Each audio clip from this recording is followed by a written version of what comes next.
अस्सलाम वालेकुम स्टूडेंट्स, आज हमारा लेक्चर नंबर 20 है। लेक्चर नंबर 20 में जो टॉपिक हमने कवर करना है उसका नाम है एस्केप सीक्वेंसेस। आपको याद होगा फॉर्मेट स्ट्रिंग हमने पढ़ी थी और मैंने आपको बताया था कि फॉर्मेट स्ट्रिंग के अंदर हम तीन चीज़ें इस्तेमाल कर सकते हैं।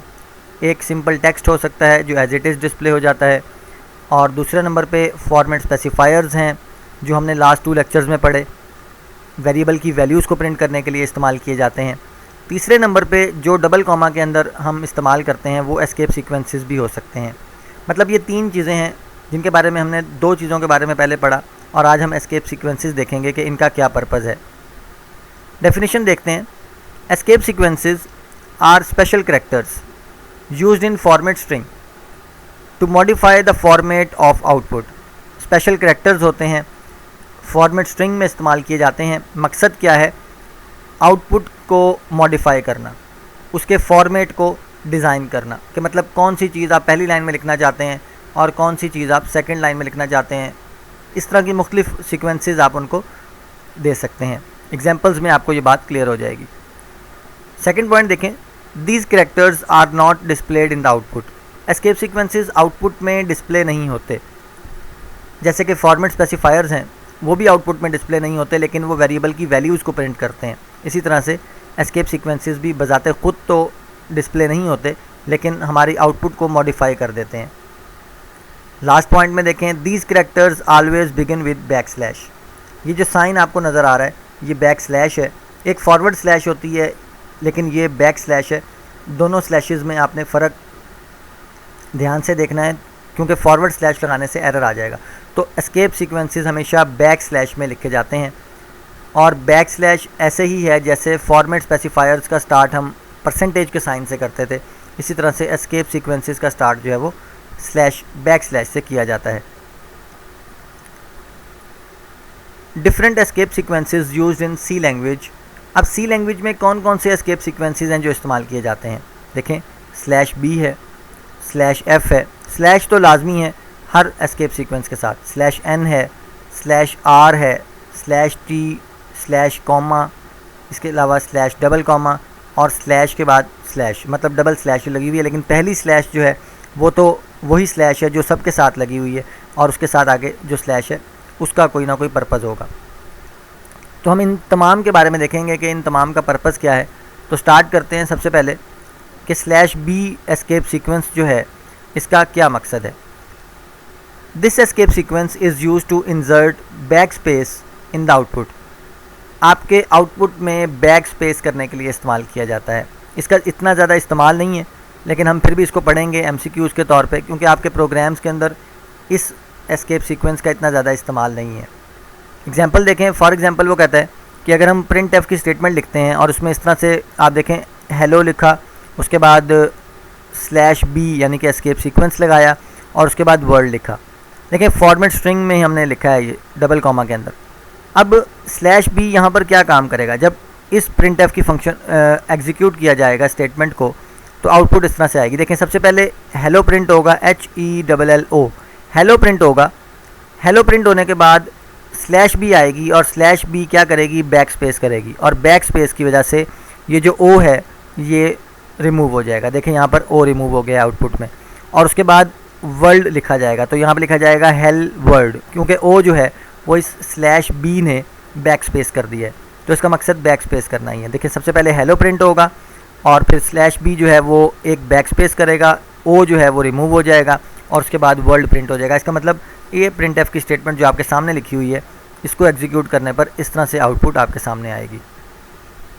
दूसरा एस्केप सीक्वेंस देखते हैं, /f है। This escape sequence is use to insert blank paper in the output. Output में ब्लैंक पेपर इंक्लूड करने के लिए या इंसर्ट करने के लिए इस्तेमाल किया जाता है। It is called form feed. इसे फॉर्म फीड भी कहते हैं। एग्जाम्पल में देखें, अब वही सेम एग्जाम्पल है, print F hello /f world. देखें हेलो वर्ल्ड के दरमियान में /f एस्केप सीक्वेंस लगाया, तो आउटपुट किस तरह से आएगी? हेलो लिखा आएगा, और उसके बाद इंक्लूड किया जाएगा ब्लैंक पेपर, और फिर अगले पेपर के ऊपर वर्ल्ड लिखा जाएगा। देखें हेलो लिखने के बाद जैसे ये आपके आउटपुट में आप देख सकते हैं हेलो प्रिंट हुआ, उसके बाद /f का मतलब होगा कि एक ब्लैंक पेपर इंक्लूड किया जाए, और फिर उस ब्लैंक पेपर के ऊपर वर्ल्ड प्रिंट किया जाएगा। तो इसका मतलब हेलो एक सफ़े पे आएगा और वर्ल्ड जो है वो दूसरे सफ़े के ऊपर आएगा। इस तरह से ये पेजेस इंक्लूड करने के लिए इस्तेमाल किया जाता है। उसके बाद नेक्स्ट देखें, /n का क्या इस्तेमाल है। This escape sequence is use to insert new line in the output. सबसे ज़्यादा इस्तेमाल होने वाला एस्केप सीक्वेंस है, न्यू लाइन के लिए यूज़ किया जाता है। मतलब आप जहाँ पर लाइन को ब्रेक करना चाहते हैं अपनी आउटपुट में, वहाँ पर /n लिख देते हैं। देखें एग्जांपल, printf हेलो और /n वर्ल्ड। देखें हेलो और वर्ल्ड के दरमियान /n लगाया, आउटपुट किस तरह से आएगी, पहले हेलो प्रिंट होगा, /n की वजह से न्यू लाइन में चला जाएगा और फिर वर्ल्ड प्रिंट होगा। तो इस तरह से हेलो पहली लाइन में और वर्ल्ड जो है वो न्यू लाइन में प्रिंट होगा। तो /n का काम न्यू लाइन इंसर्ट करना है, सबसे ज़्यादा इस्तेमाल होने वाला एस्केप सीक्वेंस है। उसके बाद /r है। This escape sequence is use to move the cursor at the beginning of the current line. देखें वो कहता है कि कर्सर जो ब्लिंक कर रहा है, देखें जब आपकी आउटपुट डिस्प्ले होती है ना, वहाँ पे कर्सर ब्लिंक कर रहा होता है, जैसे मैसेज लिखते हुए कर्सर ब्लिंक कर रहा होता है। वो कहता है कि उस कर्सर को बिगिनिंग ऑफ द लाइन में लाने के लिए /r इस्तेमाल किया जाता है।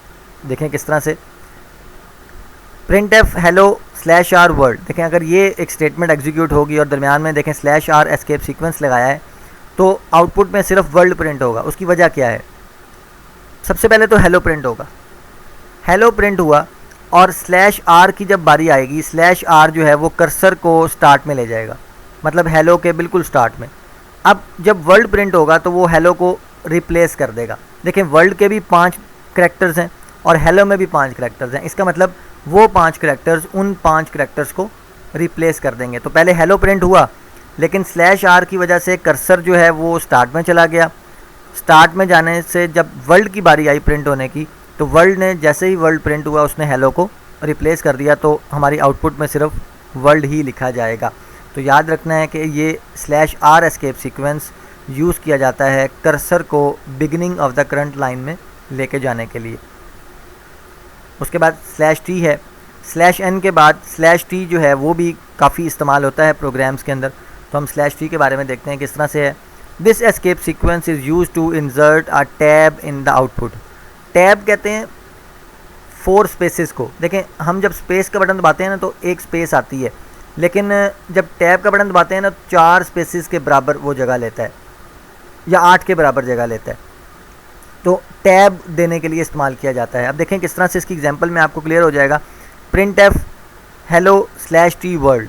अब /t हमने हेलो और वर्ल्ड के, जब ये स्टेटमेंट एग्जीक्यूट होगी तो आउटपुट इस तरह से होगा, हेलो लिखा जाएगा, उसके बाद दरमियान में टैब की जगह खाली हो जाएगी और उसके बाद वर्ल्ड प्रिंट होगा। देखें हेलो और वर्ल्ड के दरमियान जो फासला है वो इस /t की वजह से है, क्योंकि उसमें टैब आ गया, 4 स्पेसेस जो हैं वो उसके दरमियान छोड़ दी गई और उसके बाद वर्ल्ड प्रिंट हुआ। इस तरह से ये इसको फॉर्मेट करता है आपकी आउटपुट को। तो ये डेफिनेशन आप देखें, एस्केप सीक्वेंस आपकी आउटपुट को मॉडिफाई कर रहे हैं, उसके फॉर्मेट को मॉडिफाई कर रहे हैं कि जिस तरह से आप लिखना चाहते हैं। अगर आप हेलो और वर्ल्ड के दरमियान इससे डबल फासला लिखना चाहते हैं तो आप /t को 2 दफ़ा लगा देंगे। अगर 2 /t आप यहाँ पर लगा देंगे तो इतना ही डबल फासला जो है हेलो और वर्ल्ड के दरमियान आ जाएगा। और अगर आप /n लगा देंगे तो हेलो एक लाइन में और वर्ल्ड दूसरी लाइन में चला जाएगा। इस तरह से आपकी आउटपुट मॉडिफाई हो जाती है आपकी मर्ज़ी के मुताबिक। /,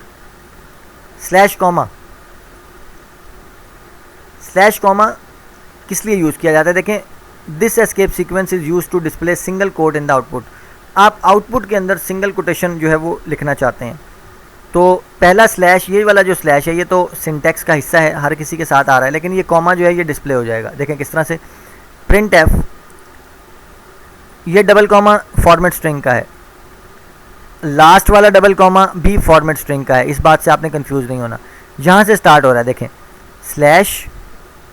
/ और उसके बाद कॉमा, यानी कि ये एक एस्केप सीक्वेंस है। फिर हेलो वर्ल्ड लिखा गया, फिर /, अब देखें हेलो वर्ल्ड के स्टार्ट में भी /, और लास्ट में भी /, इसका मतलब ये वाली / तो एस्केप सीक्वेंस के सिंटैक्स का हिस्सा है, ये प्रिंट नहीं होगी बल्कि कॉमा प्रिंट होगा। यहाँ पर लास्ट में भी कॉमा प्रिंट होगा। देखें आउटपुट में किस तरह से आ जाएगा, हेलो वर्ल्ड लिखा हुआ, लेकिन उसके स्टार्ट में भी और एंड पर भी सिंगल कोटेशन जो है वो प्रिंट हो गई है। तो इस तरह से सिंगल कोटेशन प्रिंट करने के लिए ये आप यूज़ किया जाता है। अगर आप विदाउट एस्केप सीक्वेंस को इस्तेमाल करते हुए कॉमा डालने की कोशिश करेंगे। मतलब अगर मैं ये स्लैश यहाँ पर नहीं लगाता, सिर्फ कॉमा लिख देता हूँ, यहाँ पर भी स्लैश नहीं लगाता, कॉमा लिख देता हूँ, तो एरर आ जाएगा, क्योंकि कॉमा तो फॉर्मेट स्ट्रिंग के अंदर डिफरेंट पर्पसेस के लिए इस्तेमाल किया जाता है। तो कंपाइलर को पता नहीं चलेगा कि ये कॉमा किस मकसद के लिए लिखा गया है, क्या ये सिंटैक्स का हिस्सा है या वेरिएबल्स के दरमियान जो कॉमे लगाए जाते हैं वो चीज़ है। तो जब स्लैश कॉमा लिखा जाएगा तो फिर उसको पता लगेगा कि ये असल में एस्केप सीक्वेंस है और इसका मतलब है कि इस कॉमा को प्रिंट करना है।